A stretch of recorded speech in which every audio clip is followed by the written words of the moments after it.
یفقہوا قولی۔ نحمدہ ونصلی ونسلم علی سیدنا و مولانا محمد رسولہ الکریم اشرف الانبیاء والمرسلین وعلی آلہ واصحابہ واولادہ واہل بیتہ وازواجہ اجمعین، اما بعد فاعوذ باللہ من الشیطان الرجیم، بسم اللہ الرحمن الرحیم۔ قال اللہ تبارک و تعالی فی القرآن المجید والفرقان الحمید، شہر رمضان الذی انزل فیہ القرآن۔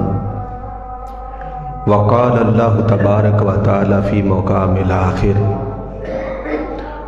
الرحمن علم القرآن، صدق اللہ مولانا العظیم۔ محترم مکرم حاضرین و سامعین، سب سے پہلے اللہ تعالیٰ کا شکر ہے کہ جس کی توفیق سے آج ہم جمعۃ المبارک کی اس بابرکت نشست میں موجود ہیں۔ اللہ تعالیٰ ہم سب کی حاضری اپنی بارگاہ میں قبول فرمائے اور ہم سب کے لیے ذریعہ نجات بنائے، اور آج کی ہماری اس حاضری کو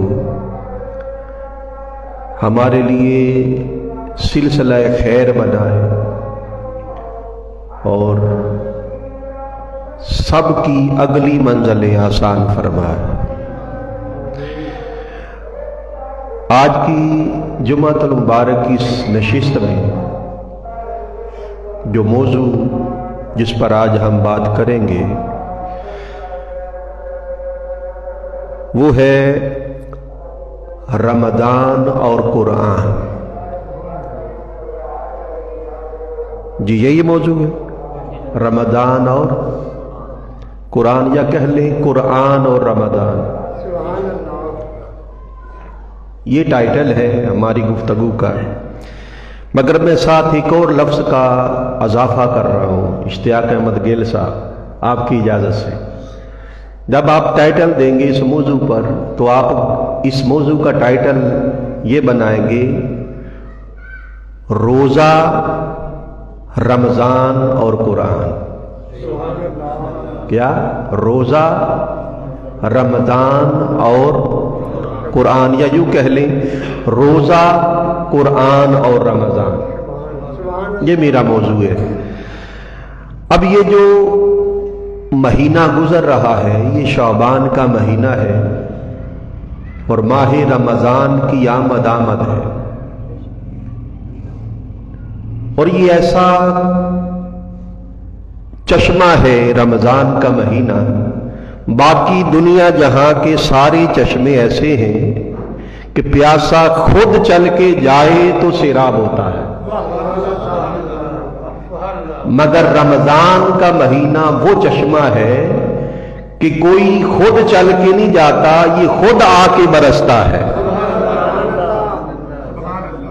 یہ خود آ کے اللہ کی مخلوق کو سیراب کرتا ہے۔ تو میرے آقا شعبان کے مہینے میں ہی رمضان کی تیاری شروع کر دیتے تھے۔ ان دو مہینوں کو، شعبان اور رمضان، ان دونوں مہینوں کو اللہ نے آپس میں جوڑ دیا ہے، اور اس میں خصوصی برکتیں اور فضائل اور مناقب دونوں مہینوں کو عطا کیے۔ اور میرے آقا نے فرمایا کہ یہ جو شعبان کا مہینہ ہے یہ میرا ہے۔ کیا فرمایا؟ میرا ہے، اور رمضان اللہ کا مہینہ ہے۔ رمضان اللہ کا مہینہ ہے۔ اب یہ جو مہینہ رمضان جس کی آمد ہے، اللہ کا مہینہ، اللہ نے اس مہینے کو دو چیزوں کے ساتھ مزین کیا ہے، سجایا ہے۔ رمضان کے مہینے کو اللہ نے دو چیزوں کے ساتھ زینت بخشی ہے، دو چیزوں کے ساتھ سجایا ہے اور اس کو خوبصورت کیا ہے، ایک قرآن اور دوسرا روزہ، ایک قرآن اور دوسرا روزہ۔ قرآن کو اور رمضان کو اللہ نے آپس میں جوڑا ہے، اللہ نے آپس میں جوڑا ہے، یوں جوڑا کہ میں نے جو آیا مبارکہ جو شروع میں تلاوت کی اس میں اللہ رب العزت نے دونوں کا ذکر، یعنی قرآن کا ذکر بھی آیا اور رمضان کا ذکر بھی۔ یہ سورہ البقرہ کی آیت نمبر 185 ہے، اس میں اللہ نے فرمایا شہر رمضان الذی انزل فیہ القرآن، فرمایا یہ رمضان کا مہینہ ہی ہے کہ جس میں ہم نے قرآن اتارا، جس میں ہم نے قرآن اتارا۔ یہاں پر ایک بات سمجھ لے، یہ جو نام ہے اس مہینے کا رمضان، 12 مہینے ہیں وسیم صاحب، کتنے مہینے؟ 12 مہینے۔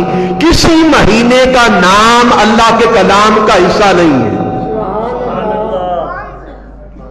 کسی مہینے کا نام اللہ نے اپنے کلام کا حصہ نہیں بنایا سوائے اس ماہ رمضان کے۔ اس کا نام اللہ نے خود اپنے کلام میں استعمال کیا، شہر رمضان الذی انزل فیہ القرآن۔ یہ رمضان کا مہینہ ہے کہ جس میں اللہ نے قرآن اتارا، قرآن نازل کیا۔ اور یہ بات سمجھ لے کہ صرف قرآن ہی رمضان میں نازل نہیں ہوا، ہر آسمانی کتاب اور ہر آسمانی صحیفہ، اللہ کا ہر کلام رمضان کے مہینے میں نازل ہوا۔ یعنی رمضان کے مہینے کو اللہ کے کلام کے ساتھ بڑی گہری نسبت ہے، بڑا گہرا تعلق ہے۔ حضرت آدم علیہ السلام پر جو صحیفے نازل ہوئے وہ بھی رمضان میں آئے، 3 رمضان میں آدم علیہ السلام پر جو صحیفے آئے، الوحی صحیفے، وہ 3 رمضان میں آئے۔ اور اسی طرح حضرت ابراہیم علیہ السلام کو جو صحیفے یکمشت اتار کے عطا کیے گئے وہ 6 رمضان کو آئے۔ پھر اسی طرح کتاب زبور جو نازل ہوئی وہ 12 رمضان کو نازل ہوئی۔ اسی طرح تورات ایک روایت کے مطابق 16 رمضان کو نازل ہوئی۔ اسی طرح انجیل 18 رمضان کو نازل ہوئی اور قرآن 27 رمضان کو آیا۔ یعنی اللہ نے اپنے کلام کے نزول کے لیے صرف رمضان کا مہینہ منتخب کیا۔ اس لیے ہم کہہ سکتے ہیں کہ رمضان اور قرآن دونوں کا آپس میں بڑا گہرا تعلق ہے، بڑا گہرا تعلق ہے، اور ایسا تعلق ہے کہ اللہ نے اپنے کلام میں دونوں کو جوڑا۔ اور حدیث مبارکہ ہے، آقا نے فرمایا قیامت کے دن بھی قرآن اور رمضان اکٹھے ہوں گے، قیامت کے دن بھی قرآن اور رمضان اکٹھے ہوں گے۔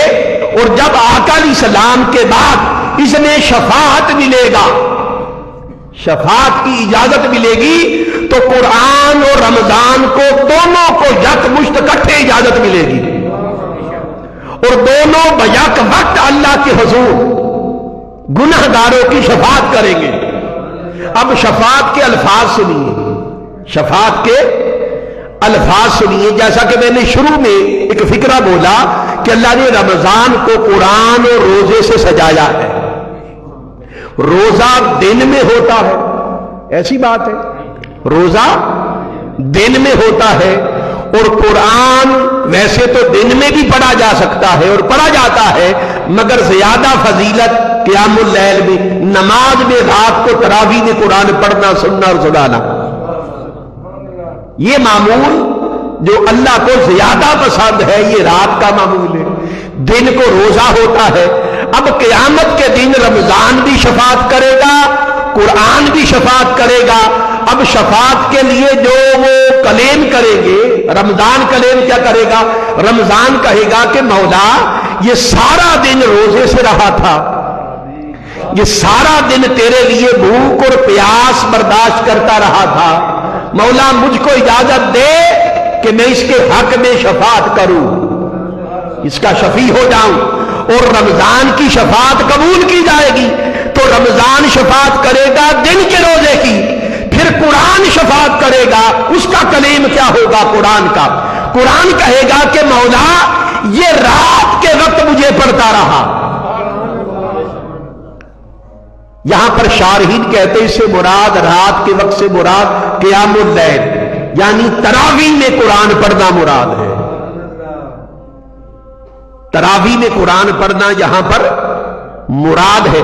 ویسے تو قرآن شفاعت ہر اس کی کرے گا جو دن میں بھی پڑھے رات میں بھی پڑھے، مگر قرآن کا جو فوکس ہوگا شفاعت کے لیے، فوکس وہ ہوگا جس پر اللہ بھی جھوم جائے، اللہ کی رحمت جھوم جائے۔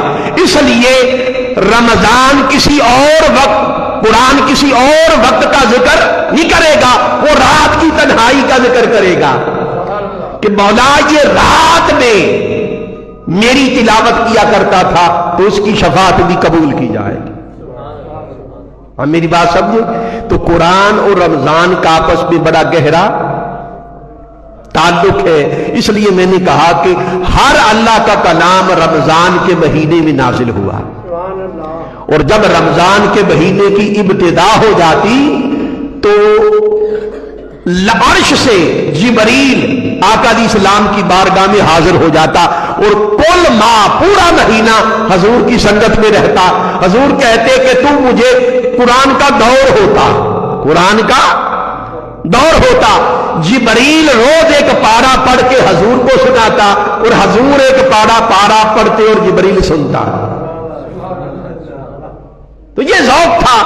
اب اسی ذوق کی ابتدا میں پھر امت کا ایک مزاج بن گیا، امت کا ایک مزاج بنا۔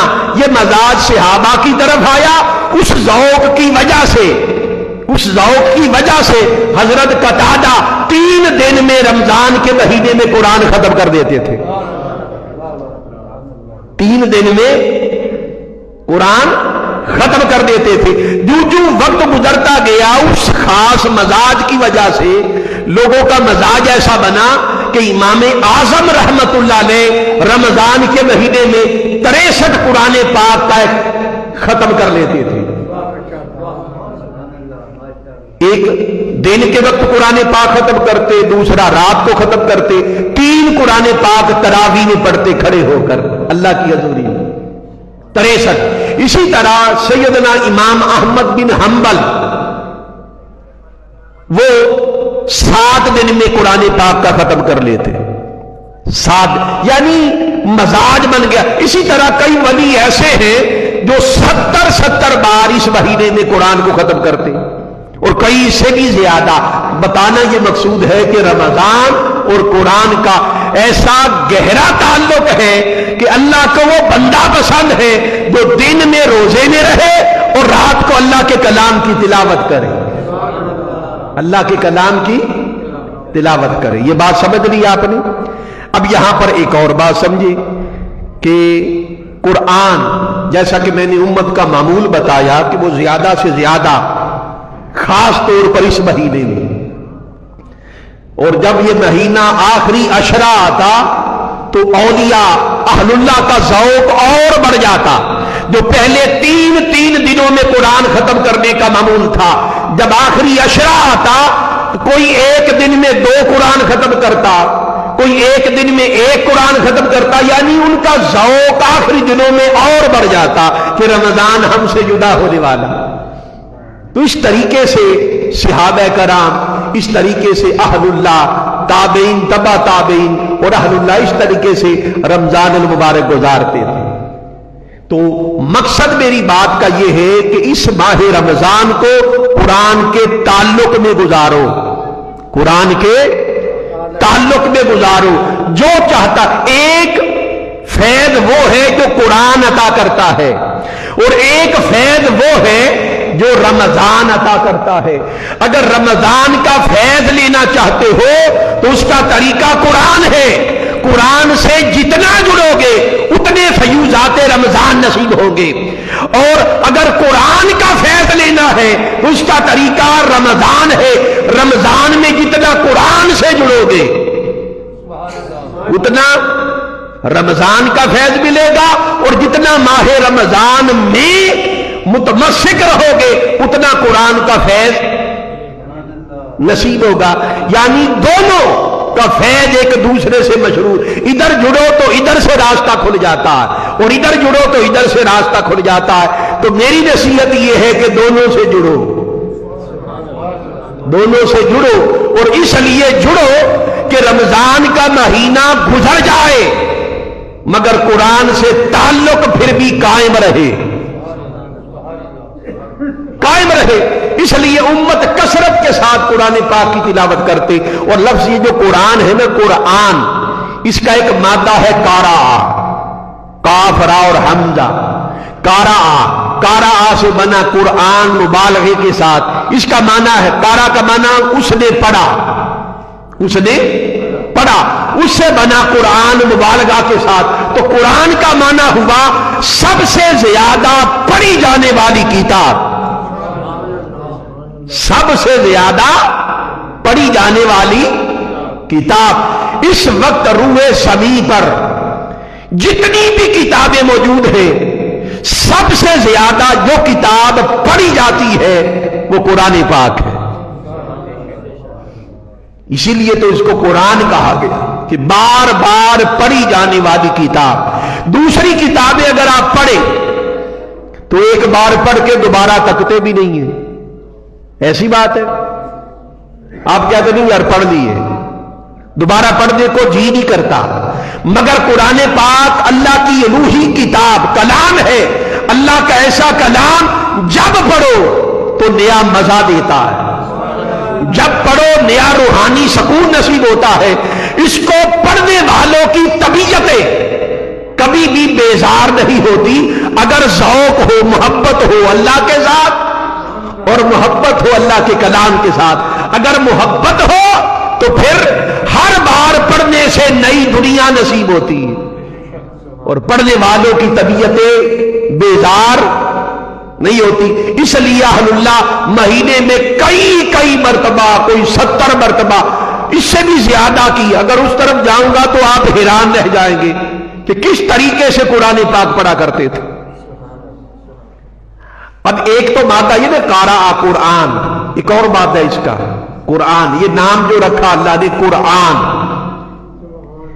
اگر آپ کوئی بھی کتاب پڑھے، تورات، انجیل، زبور، آسمانی صحیفے، وہ آسمانی کتابیں تو ہیں، آسمانی کتابیں تو، یہ بات شاید آپ کے لیے نہیں ہو، یہ اچانک میرے ذہن میں نہیں تھی مگر اچانک آئی، وہ سنیے کہ ہر کتاب، تورات، انجیل اور زبور، کبھی تورات نے نہیں کہا کہ میرا نام تورات ہے، کبھی زبور نے نہیں کہا کہ میں زبور ہوں، کبھی انجیل نے نہیں کہا کہ میرا نام انجیل ہے، مگر قرآن نے 70 بار ڈنکے کی چوٹ پر کہا کہ میں قرآن ہوں۔ کبھی کہا حاضل قرآن، یہ ہے قرآن، یہ ہے قرآن۔ یہ منصب اور مقام صرف قرآن کا ہے۔ تو قرآن کا ایک معنی تو ہوا سب سے زیادہ پڑھی جانے والی کتاب۔ اب یہ باتیں میں اس لیے بتا رہا ہوں تاکہ ماہ رمضان میں آپ قرآن سے جڑیں، ماہ رمضان میں آپ قرآن سے محبت کریں، اور قرآن کو کبھی بھی کتاب سمجھ کے نہ پڑھا کرو۔ قرآن خالی کتاب کا جو معنی ہمارے ذہنوں میں کنسپٹ پایا جاتا ہے نا، کتاب ہم سمجھتے ہیں کہ جیسے کتاب ہوتی ہے پڑھ دی ٹھیک ہے رکھ دی، لیکن عربی میں جو الکتاب یا الکتاب کہتے ہیں محبوب کے خط کو، محبوب کے خط کو، اسی سے نکلا مکتوب، اسی سے بنا مکتوب۔ دیکھیں نا قرآن پاک جب نازل ہوا فرمایا ذالک الکتاب، کہ اس کتاب میں کوئی شک نہیں۔ اس وقت تو کتاب تو بنی نہیں تھی جس کو ہم کتاب کہتے ہیں، اکٹھی ہوئی تھی، بولیے، کوئی پتوں پر لکھ لیتا، جو چیز میسر آتی وہاں پر۔ تو ہمارے ہاں تصور ہے کٹھ کا، جو کٹھی ہو جائے وہ کتاب ہے، ایک مجلد ہو جائے، جلد ہو جائے، اسے کتاب کہتے۔ یہ جو لفظ ہے نا کتاب، کتاب سے مراد اللہ کے خطوط ہے، مکتوب خط ہے، جو اس کے بندوں کے لیے ہے، جو اس کے تو بندوں کے لیے ہے۔ تو جب قرآن کو محبوب کا خط سمجھ کے پڑھو گے، کتاب سمجھ کے نہ پڑھو کہ کتاب ہے، قرآن کو محبوب کا خط سمجھ کے پڑھو، الفاظ پر نگاہ ہو، آپ کی نگاہ الفاظ پر ہو، توجہ اور بیان صاحب کلام کی طرف ہو، اس مولا کا کلام۔ جب اس انداز سے قرآن کی تلاوت کریں گے لوگوں، تو پھر تلاوت کے وقت کیفیت بدل جائے گی۔ خدا کی قسم، جب قرآن میں ڈوب کر آپ پڑھو گے، محبوب کا پیام سمجھ کے، محبوب کا خط سمجھ کے، جب ہم محبوب کا خط پڑھتے ہیں تو گم ہو کے نہیں پڑھتے جی؟ ارد گرد کا ہوش رہتا ہے کہ جب خط سامنے ہو، نہ کھانا یاد رہتا ہے، نہ پینا یاد رہتا ہے، کوئی بیٹھا ہو تو وہ بھی اچھا نہیں لگتا، کوئی آواز آئے ہم چاہتے خلوت ہو جائے، تنہائی آ جائے۔ محبوب کا خط آیا، محبوب کا خط آیا، بندہ اس خط کے الفاظ میں یوں کھو جاتا ہے کہ خود کو بھی بھول جاتا ہے۔ تو جب بندہ اس انداز میں اللہ کے کلام میں کھو جائے، گم ہو جائے اور فنا ہو کر کہ یہ محبوب کا کلام ہے، اس انداز سے پڑھے تو قرآن کے ہر لفظ کے نیچے نور ہوتا ہے، وہ نور بندے کو ملنا شروع ہو جاتا ہے۔ قرآن کی ہر آیت میں نور ہے، قرآن کے ہر لفظ میں نور ہے، یہاں تک کہ قرآن میں محلات بھی ہیں، قرآن میں دبیچے بھی ہیں، قرآن میں دلہنیں بھی ہیں، اور قرآن میں ساری جنت ہے، قرآن میں ہر شے موجود ہے، قرآن میں ہر شے موجود ہے۔ میں اس کی طرف اب آنے لگا ہوں۔ قرآن میں ہر شے ہے، ہر علم ہے، جنت ہے، ہر انعام ہے، ہر فضل ہے۔ صحابہ کرام میں سے کئی صحابہ جب قرآن پڑھتے کسی آیت میں یوں کھو جاتے، خود کو کسی محل میں پاتے، خود کو کسی محل میں پاتے، اور کئی دن ادھر لطف اندوز ہوتے، محل کے اندر خود کو پاتے، اور جب باہر آتے اسی آیت کی تلاوت کر رہے ہوتے۔ اس طرح کے کئی واقعات ہیں، اس طرح کے کئی واقعات ہیں۔ اب میں اس کی تفصیل میں نہیں جاتا، مگر یہ جو میں نے بات شروع کی ہے، قرآن میں ہر شے ہے، علمی حوالے سے بھی اور مادی اعتبار سے بھی۔ قرآن کی ہر آیت کے نیچے انوار بھی ہے، جنتیں بھی ہیں، دبیچے بھی ہیں، باغیچے بھی ہیں، ہر شے ہے اس میں۔ اس کو صرف لفظ نہ جانو، یہ پوری جنت ہے، یہ پوری جنت ہے۔ اب یہ جو لفظ قرآن ہے، ایک مادہ تو میں نے بیان کیا، یہ قارآ سے بنا قرآن، اور ایک مادہ ہے قرآن، قرآن کاف را حمزہ کے اوپر پیش، دو پیشے، اس سے بنا۔ اور قرآن کا مطلب ہوتا ہے کسی شے کا جمع ہونا، کسی شے کا، بولیے کیا، جمع ہونا۔ یہ لفظ قرآن پاک میں آیا ہے حیض کے لیے، قرآن پاک میں یہ لفظ آیا ہے، بولیے کیا، حیض کے لیے یہ لفظ آیا ہے قرآن پاک میں۔ یتربصن بانفسہن، قرآن پاک میں یتربصن بانفسہن ثلاثۃ قروء، فرمایا جب طلاق دے دو عورتوں کو تو 3 حیض تک پھر انتظار کرو۔ قروء، یہ جو لفظ آیا قروء، اس کی جمع قرآن ہے، اس کی جمع کیا، قرآن۔ یہ پورے مہینے کا جو جمع شدہ خون ہوتا ہے اس کے جاری ہونے کی طرف اشارہ ہے، قرآن، کسی شے کا جمع ہونا، اور اس سے بنا قرآن، مبالغے کے ساتھ اس سے کیا بنا، قرآن۔ قرآن کا معنی یہ ہے کہ جس میں ہر شے جمع ہو جائے۔ اس کتاب کو قرآن اس لیے کہتے ہیں کہ اس میں ہر شے اللہ نے جمع کر دی ہے، یہ ہر شے کا جامع ہے۔ اور المفردات میں امام راغب اصفہانی رحمت اللہ علیہ، جو عربی لغت کے بہت بڑے امام ہیں، گل صاحب، وہ بیان کرتے ہیں، اور یہ ان ہستیوں میں سے ہے کہ جو وہ کہہ دے وہی سند ہوتا۔ لغت کے باب میں باقی کوئی سند ہو، روایت ہو، تو وہاں پر جرا ہوتی ہے کیسے آئی کہاں سے آئی، مگر یہ ان اتھارٹی افراد میں سے ہے یہ جو کہہ دیں وہی سند ہو جاتا ہے، لغت کے حوالے سے کسی لفظ کے معنی کے اعتبار سے جو امام راغب الصحانی کہہ دے اسی کو سند مان لیا جاتا۔ اب ان سے پوچھے کہ اس کتاب کو قرآن کیوں کہتے ہیں؟ وہ کہتے ہیں تسمیۃ ھذا الکتاب قرآنن لکونی جمیع الکتب بین کتب اللہ جمیع العلوم والاولین والآخرین۔ فرماتے ہیں کہ اس کتاب کو قرآن اس لیے کہا جاتا ہے کہ اس میں اولین اور آخرین کے کل علوم جمع کر دیے گئے ہیں، اس لیے اس کو قرآن کہتے ہیں۔ یہ امام راغب اصفہانی رحمت اللہ تعالی علیہ، اور یہ جو میں نے اس کا لغت کا معنی بیان کیا ہے اس کو قرآن خود بھی بیان کرتا ہے۔ کیا قرآن خود بھی بیان کرتا ہے اسی مفہوم کو؟ وہ سنیے، یہ سورہ النحل ہے، آیت نمبر 99 ہے غالباً، اس میں اللہ نے فرمایا وَنَزَّلْنَا عَلَيْكَ الْكِتَابَ تِبْيَانًا لِكُلِّ شَيْءٍ۔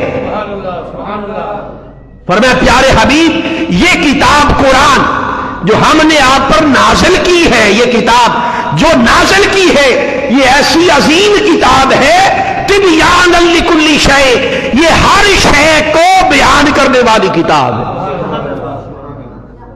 یہ اللہ کا کلام ہے۔ تبیانا لکل، تبیان بیان کو کہتے ہیں، بیان آپ سنتے رہتے نا لفظ بیان، بیان کا ایک معنی بھی ہوتا ہے، ہم تو بارو بارے بیان کرنا، بیان کا معنی ہوتا ہے کسی حقیقت کو کھولنا، بیان کا مطلب کیا ہوتا ہے؟ کسی حقیقت کو کھولنا، بیان کرنا، کھولنا، کسی شے کو کھولنا، خالی پڑھ کے بیان کر دینا یہ بیان نہیں ہے۔ یاد رکھ لیں کہ اگر آپ پڑھ کے بول دیں یہ بیان، اس کو عام معنی میں جو ہمارے ہاں معروف ہو گئے بیان تو کہتے ہیں، مگر جس کو اللہ بیان کہتا ہے جو اس معنی میں بیان نہیں ہوتا۔ اللہ بیان کے کسی شے کو کھولنا، اللہ نے فرمایا محبوب ہم نے آپ کو قرآن سکھایا، الرحمن علم القرآن وعلمہ البیان، ہم نے قرآن بھی سکھایا اس کا بیان بھی سکھایا۔ اس کا اگر صرف پڑھ کے سنا دینا بیان ہے تو پھر سکھانے کی کیا ضرورت ہے؟ پھر تو قرآن آگے آپ نے سنا دیا، ساتھ بیان بھی سکھایا، ساتھ بیان بھی سکھایا۔ تو بیان سے مراد یہاں پر قرآن کے لفظ استعمال تبیانا لکل شیء، ہر شے کا بیان ہے، یعنی قرآن وہ کتاب ہے جو ہر شے کو کھول کے بیان کرنے والی ہے، یہ قرآن ہے۔ پھر اسی طرح سورہ الانعام ہے، اس میں اللہ تعالیٰ نے ایک مقام پر فرمایا وَتَفْصِيلَ كُلِّ شَيْءٍ، کہ اس کتاب میں ہر شے کی تفصیل ہے، یہ قرآن ہے، اس کتاب میں ہر شے کی تفصیل ہے۔ اسی طرح غالباً یہ بھی سورہ الانعام ہی ہے، علامہ حافظ ہے نا، اگر تائید کر دے اگر یہی صورت ہو، میں آیت پڑھنے لگا ہوں، فرمایا ما فرطنا فی الکتاب من شیء، یہ بھی غالباً سورہ انعام ہے۔ فرمایا کوئی شے ایسی نہیں جس کا بیان، جس شے کا بیان اس کتاب میں نہ ہو، اندازہ کر لیں۔ پھر اسی طرح ایک اور مقام پر اللہ نے فرمایا وَلَا رَطْبٍ وَلَا يَابِسٍ إِلَّا فِي كِتَابٍ مُبِينٍ، فرمایا لوگوں کوئی خشک اور کوئی تر ہے ایسی نہیں جس کا بیان اس کتاب روشن میں نہ ہو، جس کا بیان اس کتاب روشن میں نہ ہو۔ یہ دو لفظ رطب اور یابس، رطب کہتے ہیں لیکوڈ شے کو، پانی کو بھی کہتے ہیں تر شے کو، اور یابس کہتے ڈرائی خشک شے کو۔ فرمایا وَلَا رَطْبٍ وَلَا يَابِسٍ، کوئی خشک اور تر شے ایسی نہیں جس کا بیان اس کتاب روشن میں نہ ہو۔ اب یہ جو دو لفظ استعمال کیے خشک اور تر، یہ بات سمجھ لیں، اس عالم شہادت دنیا میں جس شے کا بھی آپ مشاہدہ کریں، یہ جو عالم خارج ہے یہ کائنات، کسی بھی شے کا مشاہدہ کرے یا وہ خشک ہوگی یا تر ہوگی، اس سے خالی نہیں، یا خشک ہوگی یا تر ہوگی، یا دونوں خشکی اور تری کا کمپاؤنڈ ہوگی، مرکب ہوگی۔ ان دو حالتوں سے باہر کوئی شے نہیں، بلکہ قرآن ایک اصول دیتا ہے کہ ہر جاندار کو ہم نے تری سے یعنی پانی سے پیدا کیا، تو تری پانی یہ علامت حیات ہے، خشکی علامت موت ہے۔ تو جس طرح اللہ نے حیات پیدا کی اسی طرح خشک چیزیں بھی پیدا کی۔ تو جب کہا ہر خشک اور ہر تر شے کا بیان قرآن میں ہے، اس کا مطلب یہ ہے کسی بھی شے کا تصور کریں، زمین ہو، آسمان ہو، شجر و حجر ہو، برگ و ثمر ہو، جمادات، نباتات، حیوانات، ہر خلق جس کا بھی مشاہدہ کرے اور جس کے بارے میں بھی سوچے، یا خشک ہے یا تر ہے یا دونوں کا کمپاؤنڈ اور مکسچر ہے، مرکب ہے، تو مطلب یہ ہوا جب کہا خشک اور تر، اس کا مطلب یہ ہوا ہر شے کا بیان قرآن میں ہے، ہر شے کا بیان قرآن میں ہے۔ اور جو قرآن سے جڑ جائے، جو قرآن سے جڑ جائے تو قرآن اپنا بیان اس پر کھول دیتا ہے۔ اور قرآن سے جڑنے کا بہترین وقت جو ہے وہ اسی رمضان کا مہینہ ہے، یہ جو آنے والا رمضان کا مہینہ، قرآن میں ہر شے کا بیان۔ اب احادیث کی طرف چلے آتے ہیں، قرآن میں ہر شے کا بیان، تو جو جتنا قرآن سے جڑے گا، جتنا قرآن سے جڑے گا، امام ابن ابی الفضل المرسی رحمت اللہ تعالی علیہ وہ بیان فرماتے ہیں، من اراد العلم فعلیہ القرآن فإن فیہ خبر الاولین والآخرین۔ فرمایا جو بندہ چاہے کہ حقیقی علم کو پائے، جو طلب رکھے کہ حقیقی علم مل جائے، جو حقیقی علم کی طلب رکھتا ہے، فرمایا فعلیہ القرآن، وہ قرآن سے جڑ جائے، وہ قرآن سے جڑ جائے، فیہ خبر الاولین والآخرین، اس لیے کہ قرآن میں اولین کی خبر بھی ہے اور آخرین کی خبر بھی ہے۔ اور اسی طرح حضور کے صحابی ہے عبداللہ ابن مسعود، کیا؟ عبداللہ ابن مسعود رضی اللہ تعالیٰ عنہ وہ بیان فرماتے ہیں کہ جمیع العلوم الاولین والآخرین،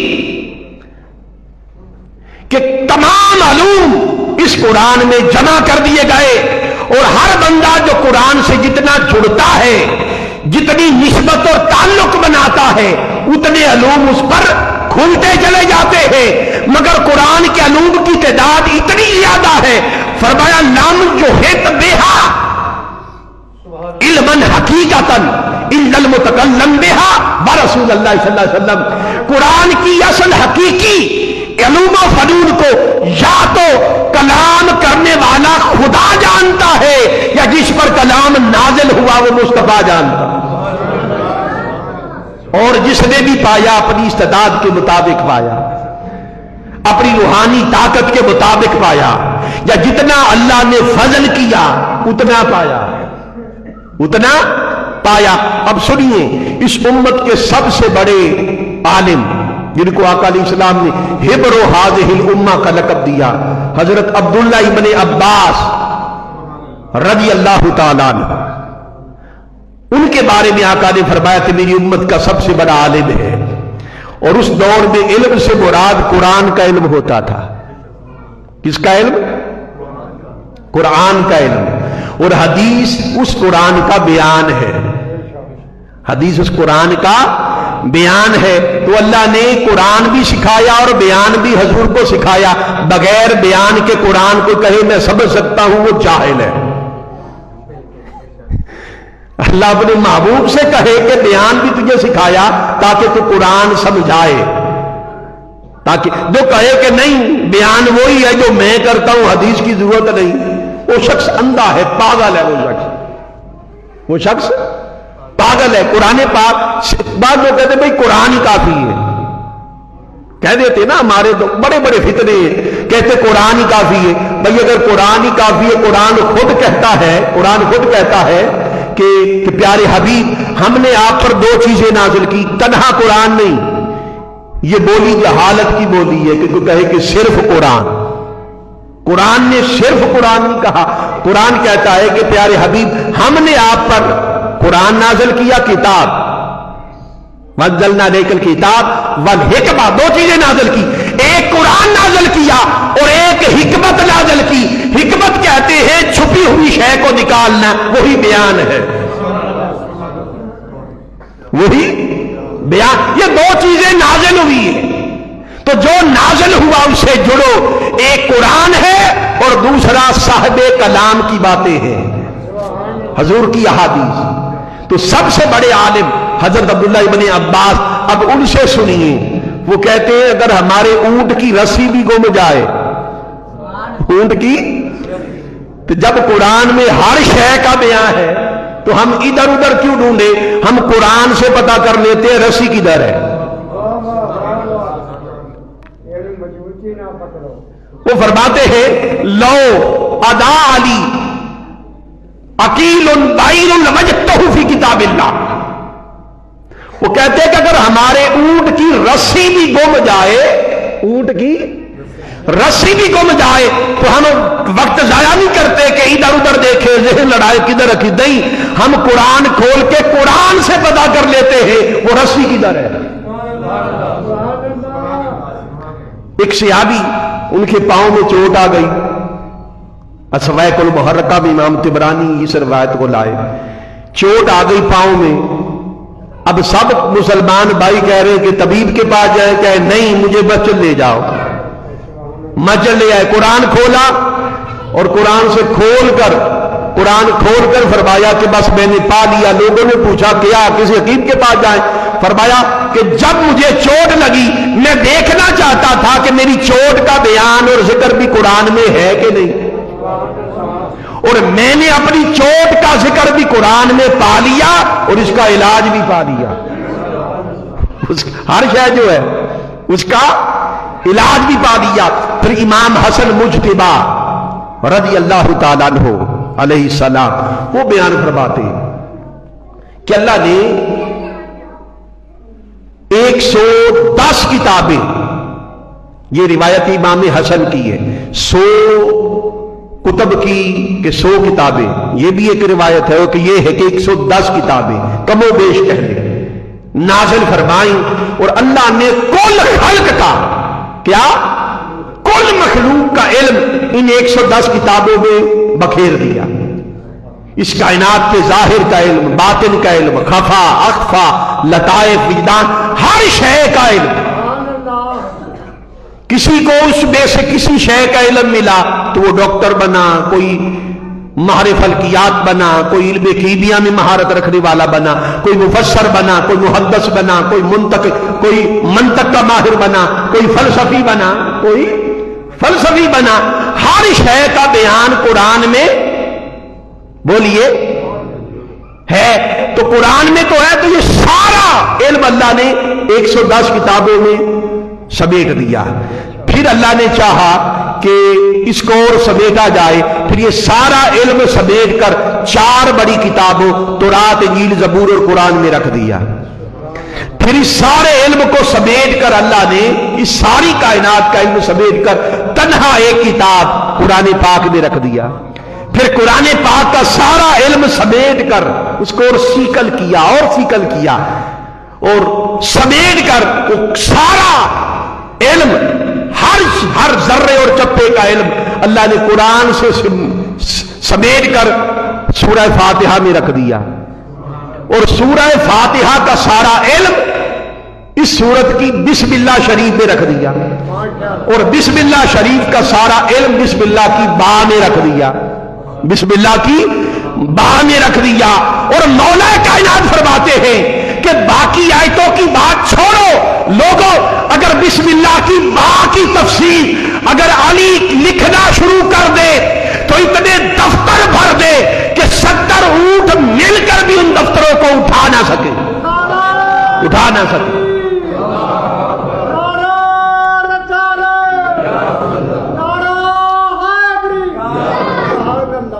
تو آپ نے دیکھا کہ قرآن میں ہر شے کا بیان ہے.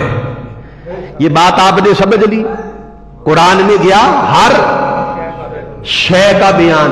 جب یہ بات ہمارے ذہنوں میں آ گئی کہ قرآن میں ہر شے کا بیان ہے، بلکہ بعض مفسرین بیان فرماتے ہیں، مفسرین جو حجت ہے وہ بیان فرماتے ہیں ما من شیء فی الکتاب، جو چیز کتاب میں نہیں وہ عالم میں نہیں، جو کتاب میں ہے وہی جہاں ہے. یعنی ہر شے کتاب میں ہے، اور وہ کتاب کن پر اتری؟ اتنی علوم و فنون سمیٹنے والی وہ کتاب نازل کن پر ہوئی؟ محمد مصطفیٰ صلی اللہ علیہ وسلم پر. اور اللہ نے فرمایا الرحمن. پہلے تو ذہن میں یہ بات بٹھائے کہ قرآن میں ہر شے کا بیان ہے. علوم الاولین والآخرین کا بیان ہے، اولین اور آخرین کا بیان ہے. ہر شے کی تفصیل ہے قرآن میں. یہ بات جب ذہن میں آ گئی، اب قرآن سنے. قرآن کہتا ہے علم القرآن. یہ قرآن وہ ہے جو اس نے اپنے محمد مصطفیٰ کو سکھایا. اب جب اللہ قرآن سکھانے والا ہے تو کوئی کمی چھوڑے گا؟ جی اللہ کوئی کمی چھوڑے گا؟ دیکھیں نا کمی. استاد کون ہے؟ اللہ. سکھانے والا کون؟ سیکھنے والا کون ہے؟ سونا مدینے والا. اور پڑھائی جانے والی کتاب کون سی ہے؟ تو کمی کدھر ہے؟ جو لوگ یہ کہتے ہیں کہ حضور کوئی شے کا بھی علم نہ تھا، اس کا بھی علم تھا، وہ ساری لسٹ بنوا لے اور ان سے پوچھ لے قرآن میں ہے کہ نہیں. اگر کہے قرآن میں بھی نہیں تو قرآن کی کئی آیتوں کی نفی ہو گئی. تو قرآن تو بار بار اعلان کرتا ہے تبیان لکل شیء ما فرطنا فی الکتاب من شیء. کبھی کہتا ہے کل شیء تفصیلا، ہر شے کی تفصیل اس میں ہے. فصلناہ تفصیلا، کل شیء فصلناہ تفصیلا، ہر شے کی تفصیل ہے. تو جب آپ نے کہا کہ یہ شے قرآن میں نہیں تو قرآن کی آیتوں کی نفی ہو گئی. تو پھر ماننا پڑے گا قرآن میں ہے. قرآن میں ہے. تو جب قرآن میں ہے تو وہ قرآن سکھایا کس نے؟ حضور کو. اللہ نے. تم کہتے ہو کہ حضور کو یہ معلوم نہیں کمی کدھر ہے؟ پھر پڑھانے والے نے کمی چھوڑی یا پڑھنے والا کمزور ہے؟ جی دیکھیں نا، جو کمی رہ جاتی ہے شاگرد میں، توجہ ہے بھئی، بات سمجھ آ رہی ہے؟ پیچھے دوست بیٹھے ہیں، بات سمجھ رہے ہیں؟ جی توجہ کریں کہ کمی اگر کسی شاگرد میں رہ جائے تو اس کمی کی 3 وجوہات ہوتی ہیں. ان میں سے کوئی نہ کوئی ایک وجہ ضرور ہوتی ہے. پہلی وجہ یہ ہو سکتی ہے کہ پڑھانے والا اگر کمزور ہو، کمی رہ جاتی ہے. دوسری وجہ یہ ہوتی کہ پڑھانے والا تو کمزور نہیں مگر پڑھنے والا کمزور ہے، نالائق ہے. اس وجہ سے کمی رہ جاتی ہے. یا پھر تیسری وجہ یہ ہوتی ہے کہ پڑھنے والا بھی ٹھیک ہے، لائق ہے، پڑھانے والا بھی لائق ہے، مگر وہ جو پڑھائی جانے والی نصاب کی کتاب ہے اس کے علوم میں کمی ہو تو پھر کمی رہ جاتی ہے. یہی وجہ ہوتی ہے نا. یہاں پر لوگوں، پڑھانے والا خدا ہے، پڑھنے والا مصطفیٰ ہے، پڑھائی جانے والی کتاب روشن ہے.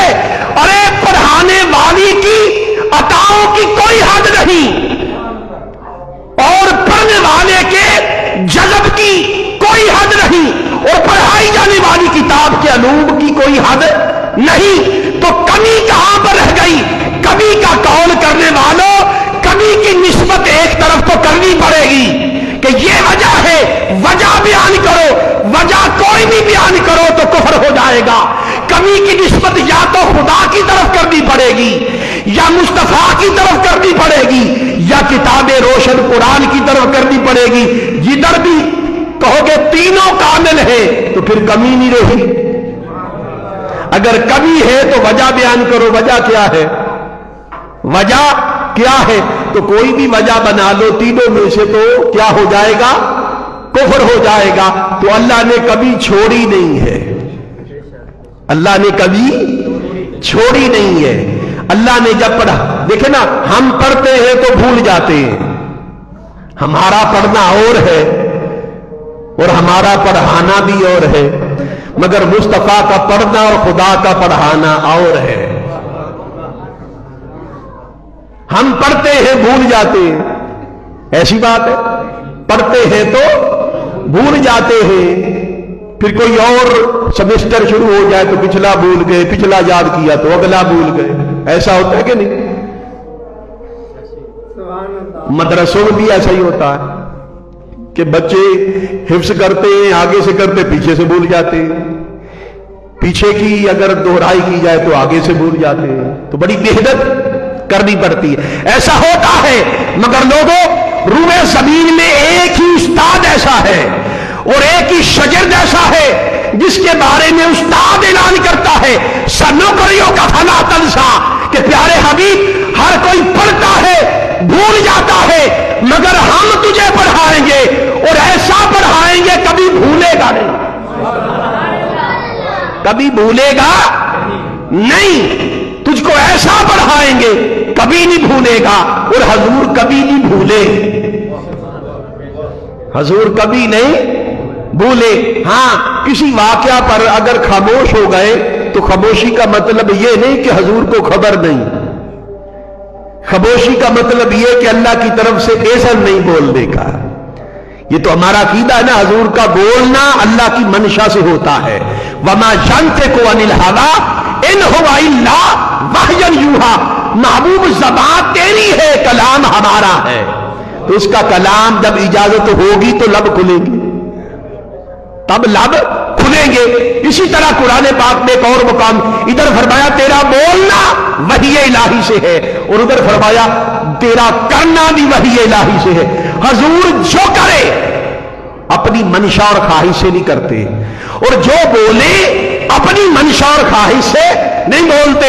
حضور کا بولنا بھی اللہ کی اذن سے ہے، حضور کا کوئی فعل اور حرکت بھی اللہ کے اذن سے ہے، اس لیے حضور جو بولے وہ اللہ کا کلام ہے، حضور جو کرے وہ اللہ کا فعل ہے۔ وَمَا رَمَيْتَ إِذْ رَمَيْتَ وَلَٰكِنَّ اللَّهَ رَمَىٰ، محبوب جو کنکر کفار پر مشت بھر کنکر تو نے مارے تھے، دنیا نے دیکھا کہ تیرے ہاتھ ہے، خدا کہتا ہے کہ نہیں، وہ تو نے تو نہیں مارے، وہ تو نے نہیں مارے، مولا پھر مارے کس نے؟ فرمایا وَلَٰكِنَّ اللَّهَ رَمَىٰ، وہ اللہ نہیں مارے۔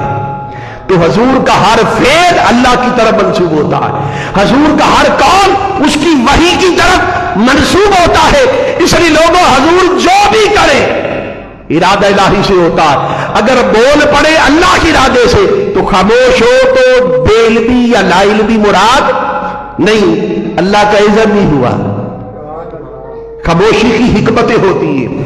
اور آخری بات، اس کے بعد میں پھر اجازت چاہوں گا، وہ سنیے کہ حدیث مبارکہ میں آتا ہے، حدیث مبارکہ میں بڑی ایمان افروز حدیث ہے جو ابھی میں کوٹ کرنے لگا ہوں، بڑی ایمان افروز حدیث ہے کہ ایک صحابی آقا علیہ السلام کی بارگاہ میں آیا، ایک صحابی آقا کی بارگاہ میں آیا اور پیچھے بیٹھ گیا۔ آقا نے فرمایا قریب ہو جاؤ، قریب آ جاؤ، وہ قریب آ گیا۔ جب قریب آیا آقا نے فرمایا کوئی سوال لے کر آئے ہو؟ کوئی سوال لے کر آئے ہو؟ اس نے سر ہلایا، جی آقا ایک سوال ہے۔ فرمایا سوال خود کرو گے یا سوال بھی میں ہی بتاؤں؟ یہ جامع ترمذی کی حدیث، اور بھی کئی طرق سے اسانید میں اس حدیث مبارکہ کو کوٹ کیا گیا ہے، الفاظ پر غور کرے۔ فرمایا کوئی سوال لے کر آئے ہو؟ جی آقا سوال ہے۔ فرمایا جو سوال تیرے ذہن میں ہے وہ خود بیان کرو گے، پیچھے بیٹھ گئے ہو اور بیان نہیں کر رہے، خود بیان کرو گے یا خود ہی بیان کروں؟ اس پر دوسرے صحابہ بول پڑے، اب کی آقا واہ واہ کیا بات ہے، آقا خود ہی بیان کرے، آقا خود وہی بیان کرے. آقا نے فرمایا اچھا پھر سوال تمہارا یہ ہے، سوال یہ ہے تم پوچھنا چاہتے ہو گناہ کیا ہے، ثواب کیا ہے؟ گناہ کیا ہے، ثواب کیا ہے؟ وہ صحابی تڑپ گیا اور دیگر صحابہ اس کی طرف دیکھنے لگے کہ یہی سوال ہے. اس نے عرض کہ یا رسول اللہ خدا کی قسم یہی سوال ہے. فرمایا جواب میں دوں یا جواب تجھ سے دوں؟ حالانکہ سوال اس نے کرنا تھا، جواب حضور نے دینا تھا. آقا نے معاملہ ہی الٹ کر دیا. فرمایا سوال تیرا میں کرتا ہوں، جواب تجھ سے لوں؟ اب وہ صحابی میں چل گیا اور کہ آقا اگر ایسا ہو جائے تو واہ واہ، مجھے تو معلوم نہیں. اگر معلوم ہوتا تو سوال نہ بنتا، اگر جواب مجھ میں سے آئے گا تو سبحان اللہ. کہتے ڈٹھے ورک قرآن دے پھول سارے، ڈٹھے ورک قرآن دے پھول سارے، تیری شان جیا نہیں کوئی ہور ڈٹھا، تیری شان دا کرے مقابلہ جیڑا، عاشقاں اسلو ازلی چور ڈٹھا، کوئی نور آکھے کوئی بشر آکھے، دینی راتی پہندا اے ہو شور ڈٹھا، تے اللہ والیاں گل مکا دیتی، تسا ہور ڈٹھا سا ہو ڈٹھا. لوگو یہ جو جھگڑے ہوتے ہیں،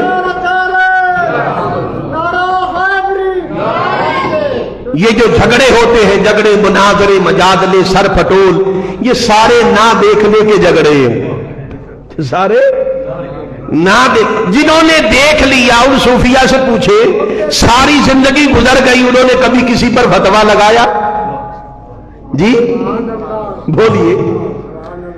جھگڑے صوفیہ اہل اللہ جن کو مزاج مل جائے، یہ صوفی مزاج مل جائے، وہاں پر جھگڑے ختم ہوتے. وہ جھگڑے ہی مکاتے ہیں کہ تسا ہور ڈٹھا سا، جو تم نے دیکھا تم بولو، جو ہم نے دیکھا. قرآن بھی کہتا ہے لکم دینکم ولی دین. کافروں سے کہا تمہارے لیے تمہارا دین، ہمارے لیے ہمارا دین. یہ بولی تصوف ہے. تسا ہور ڈٹھا سا ہور ڈٹھا. یا اسی طرح حدیث مبارکہ میں آتا ہے، حدیث مبارکہ میں یہ اینڈ پر یہ حدیث سن لیجئے. بیان کرنے کو تو اور بھی بہت کچھ ہے، لیکن یہاں پر میں اینڈ کر رہا ہوں، اور بھائی نے جو ٹائم دیا تھا آپ نے وہ ٹائم تقریباً ہو گیا ہے. اب ایک اور حدیث مبارکہ سنی.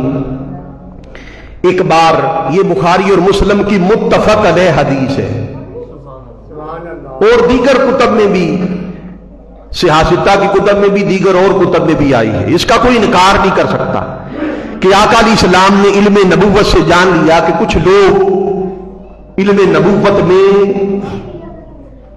تانا زنی کر رہے ہیں، کچھ اس طرح کی باتیں. ایک روایت یہ ہے کہ آپ کے چچا نے سنا اور آپ کو آ کے خبر. ایک روایت علم نبوت سے آقا نے جان لیا. اور یاد رکھ لو آقا علیہ السلام کے علم پر تان کرنا نہ اللہ کو پسند ہے نہ مصطفیٰ کو پسند ہے. اس لیے آقا جلال میں آ گئے. آقا صاحب خلق عظیم ہیں، کوئی گالی بھی دے تو دعائیں دیتے ہیں، کوئی پتھر برسائے تو رحمت سے تکتے ہیں، رحمتیں بانٹتے ہیں. رحمت للعالمین بنا کے بھیجا. مگر لوگوں جب مصطفیٰ کے علم پر تان ہوتا میرے آقا جلال میں آ جاتے. اس لیے آقا کے علم پر تان نہ کیا کرو. علم نام ہے خدا کو جاننے کا، علم نام ہے خدا کو جاننے کا، اور خدا کی باتیں جاننے کا نام علم ہے. آقا کو ہر شے گوارا ہے، مگر حضور کے علم میں کوئی تان کرے یہ گوارا نہیں ہے. جلال میں آ گئے. مسجد میں سب صحابہ کو اکٹھا کر دیا. فرمایا صحابیوں اکٹھے ہو جاؤ. اس میں منافقین بھی آ گئے، اس وقت ابھی رسوانی کیے گئے تھے، وہ بھی جمع ہو گئے. میرے آقا نے فرمایا منبر پر کھڑے ہو گئے. اب یہاں پر فرمایا فقام علی المنبر، منبر پر کھڑے ہو گئے. تو کھڑے ہونے کا مطلب کیا؟ 2 4 5 10 صحابہ گل صاحب ہوتے تو بیٹھ کر بات کرتے، تو کھڑے ہونے کا مطلب کیا تھا؟ منبر کا مطلب یہ دیکھیں یہ منبر ہے، منبر ہے نا، تو یہ کیوں رکھا ہے کہ تعداد زیادہ ہوگی. اگر 5 7 افراد ہوتے تو میں اچھا لگتا ادھر بیٹھا. بولیے تو پھر میں آپ کے درمیان ہی بیٹھ جاتا، بات ہی کرنی ہے نا۔ تو منبر کا مطلب یہ ہوتا ہے کہ ایک خاصا اجتماع تھا، جمع غفیر تھا صحابہ کا۔ جب سب صحابہ اکٹھے ہو گئے، میرے آقا نے فرمایا سلونی اما شئتم، لوگوں آج مجھ سے پوچھ لو جو بھی پوچھنا ہے، جو پوچھو گے یہیں پر کھڑے کھڑے جواب دوں گا۔ بعض لوگ اس طرف چلے گئے بھی یہ شریعت کے مسائل کی بات ہے، کیا کہتے ہیں یہ شریعت کے، اگر اس سے مراد شریعت کے مسائل ہیں جو تمہیں سمجھ آئی ہے تو کسی صحابی نے شریعت کا مسئلہ پوچھا ہی نہیں۔ تمہیں آج 1400 سال بعد سمجھ آ گئی کہ مراد تھی شریعت کے مسائل پوچھو، کسی صحابی کو خبر نہیں ہوئی کہ یہ تو صرف شرعی مسائل کی بات، سوال کیا ہو رہے ہیں۔ آقا نے فرمایا پوچھو، کیا پوچھتے ہو، یہیں پر کھڑے کھڑے جواب دوں گا۔ یہاں پر ایک منافق کھڑا ہو گیا، اس واقعہ کے بعد پتا چلا یہ منافق ہے۔ صحابہ کہتے ہم تو اس کی عبادت پر رش کرتے تھے، اس کا قرآن پڑھنا، اس کا نمازیں پڑھنا، اس کے لمبے سجود اور رکوع دیکھ کر ہم رشک کرتے تھے۔ اس دن پتا چلا کہ یہ تو منافق ہے۔ وہ کھڑا ہوا، تہجد گزار تھا، بہت خوش الحان قاری تھا۔ وہ کھڑا ہوا اور کھڑا ہو کر کہنے لگا یا محمد این مدخلی، میرا ٹھکانہ مرنے کے بعد کیا ہوگا۔ اس کے ذہن میں خباثت تھی کہ جنت میں دخول صرف عمل کی وجہ سے ہے، اور عمل میں بڑے کرتا ہوں، نماز، تہجد، قرآن، بڑا اللہ اللہ کرتا ہوں۔ جب حضور کہیں گے کہ تو جنتی ہے تو میں کہوں گا میں آپ کو تو مانتا ہی نہیں، تو آپ کو ماننا ضروری نہیں۔ یہ خباثت تھی۔ وہ کھڑا ہوا اور سوال کیا، کہنے لگا ہے محمد، یا رسول اللہ بھی نہیں کہا، کہنے لگا ہے محمد مرنے کے بعد میرا ٹھکانہ کدھر ہے۔ آقا نے فرمایا تو دوزخی ہے، دوزخ میں جائے گا، کہ تو منافق ہے۔ وہ سر پھیر کے چلا گیا، سر جھٹکا اور چلا گیا غصے میں، یعنی حضور کی بات پر یقین نہ کیا، چلا گیا۔ اتنے میں ایک سچا صحابی تھا، وہ روتا ہوا کھڑا ہو گیا۔ اس کے نسب پر لوگ تان کرتے تھے، وہ رو پڑا کہ آج اپنا مسئلہ بھی حل کروا دوں۔ عرض کرنے لگا کہ آقا آج دریائے علم مصطفیٰ جوش میں ہے، آقا آج میرا مسئلہ حل کر دے کہ میرا باپ کون ہے۔ فرمایا کہ تو حذیفہ کی اولاد ہے، تیرا باپ وہی ہے جس کے گھر میں تو رہتا ہے۔ لوگ جھوٹ کہتے ہیں۔ لوگوں یاد رکھ لو کون کس کا بیٹا ہے، یہ باپ بھی نہیں جانتا، یہ باپ بھی نہیں جانتا، ماں کو خبر ہوتی ہے، اصل خبر ماں باپ بھی نہیں جانتا، مگر میرے مصطفیٰ یہ بھی جانتے ہیں کہ یہ نطفہ کس کا ہے، یہ نطفہ کس کا ہے۔ المختصر یہ کہ لوگوں رمضان کی آمد ہے، اب میسج دے رہا ہوں، رمضان کے مہینے کی آمد ہے۔ اللہ نے رمضان کے ساتھ قرآن کو جوڑا ہے۔ اللہ کا کلام اور رمضان، میں نے شروع میں عرض کیا کہ اللہ کا ہر کلام، تورات، انجیل، زبور، قرآن اور دیگر صحیفے سارے کے سارے رمضان کے مہینے میں نازل ہوئے۔ اس لیے اللہ کا کلام یعنی قرآن اور رمضان کا بڑا گہرا تعلق ہے، اور رمضان یہ مہینہ اسی لیے آتا ہے تاکہ رحمان کے ساتھ تعلق جوڑو، قرآن کے ذریعے سے جوڑو۔ فَبَإِنْ هَٰذِهِ تَذْكِرَةٌ فَمَنْ شَاءَ اتَّخَذَ إِلَىٰ رَبِّهِ سَبِيلًا، یہ قرآن تذکرہ ہے، کون ہے جو اس راہ سے اپنے مولا کو پا دے۔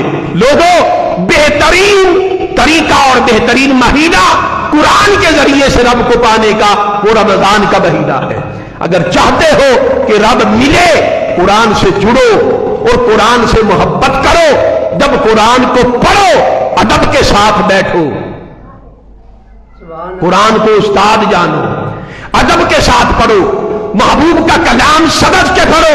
جب قرآن میں ڈوب پر قرآن کی تلاوت کرو گے تو ہر ہر لفظ کے نیچے انوار ہوتے ہیں، نور ہوتے ہیں، اللہ کے انعامات ہوتے ہیں، وہ انعامات بندے کو ملنا شروع ہو جاتے ہیں۔ اللہ تعالیٰ سے دعا ہے کہ ہم سب کو ہدایت عطا فرمائے۔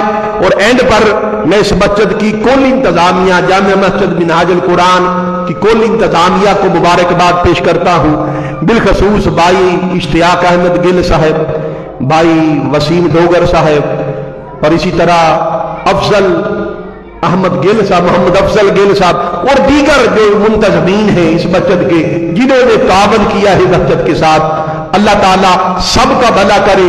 بڑا خوبصورت مرکز ہے، اور ہر ماہ تقریباً کئی سکالر یہ بنواتے ہیں، اور یہ بنانا آسان بھی نہیں ہے، آسان بھی نہیں ہے، مگر ان کی توجہ اور ان کی جو سوچ اور صرف یہ ہے کہ آقا کا دین پھیلے، آقا کی محبت پھیلے، آقا کی غلامی کا تصور پھیلے۔ تو لوگوں اس مرکز کو آباد کرو، اس سے جڑو، اس پہ تعاون کرو۔ اللہ تعالیٰ آپ سب کا حامی ناصر ہو، اور آپ کو 100 بار مبارک ہو۔ اللہ تعالیٰ اس مرکز کو، منہاج القرآن کو، جامع مسجد کو آباد اور شاداب کرے، اور سلسلہ خیر بنائے اس مرکز کو، اس سارے علاقے کے لیے اور آپ کے گھروں کے لیے، آپ کی نسلوں کے لیے۔ وما علینا الا البلاغ۔